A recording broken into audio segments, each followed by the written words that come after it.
The community of Rockville, Maryland, just north of Washington, D.C., in a state of shock after a 14-year-old girl allegedly raped by two immigrant students in a high school bathroom. One of the suspects, originally from Guatemala, was here in the United States illegally, stopped a couple of months ago in Texas and then let go. And many are now laying some of the blame on disastrous sanctuary city policies that specifically direct law enforcement not to cooperate with ICE. Joining us right now is Fox News contributor and New York Times best-selling author Mark Steyn. Mark, good morning to you. Hey, good to be with you, Steve. Montgomery County, where this happened, is pushing to become a sanctuary county. Maryland apparently has passed legislation where they're trying to become a sanctuary state. Right. Okay, that frames what has happened in Rockville. What do you make of it? Right. Yeah, I think this is the depravity of the political class. They're basically willing to offer up their own citizens, 14-year-old schoolgirls, and sacrifice them on the altar of diversity and virtue signaling and the shameless political posturing.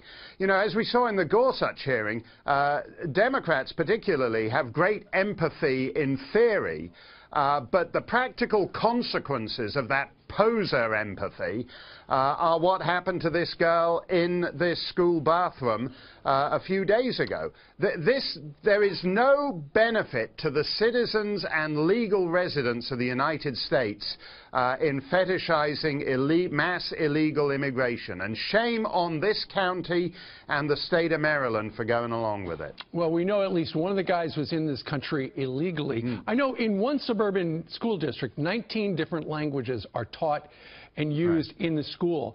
And in this case, particular, you've got adult men, in this case, in this country illegally, sitting in the same classroom with teenage girls.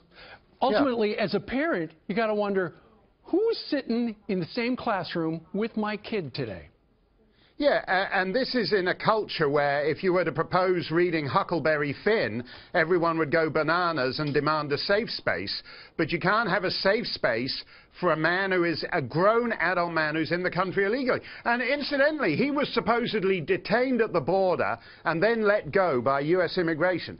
I brought in a 5-piece band from Montreal a couple of weeks ago on H-2B visas, and a guy called Officer Williams at the Highgate Springs border post in Vermont detained them for longer, I would wager, than this illegal immigrant was detained on the southern border before he was released, supposedly to report to an immigration judge in 5, 10, 20, 47 years' time. This is a corrupt, broken system of which lawful citizens and residents of this country are the victims. Well, Mark, both these guys apparently came into the country during the Barack Obama era, where it was catch and release. Even if you're within 200 miles, let them go. They'll show up for a judge eventually.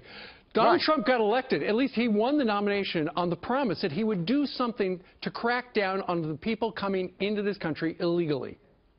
Yeah, and that's what he should do. That's what catapulted his campaign. All around the murder of Kate Steinle. You know, every country has its share of rapists and murderers. That's one of the jobs Americans can do. You don't need to import additional people to do that. So when someone who has been detained by your government then commits a rape, as this guy did, that is not just a human failure, that is a failure of public policy. One of the great things that President Trump said was when he said that he wanted to move to an Australian and Canadian style system of points. I don't think Canada and Australia have particularly great immigration systems, but at least the principle is that immigrants to a country should be of benefit to that country. And that's exactly the opposite of the immigration patterns in the U.S. right now. Well, it is a terrible situation, a terrible story in Rockville. Mark, thank you very much for joining us today from New Hampshire to talk about it. Thanks a lot, Steve.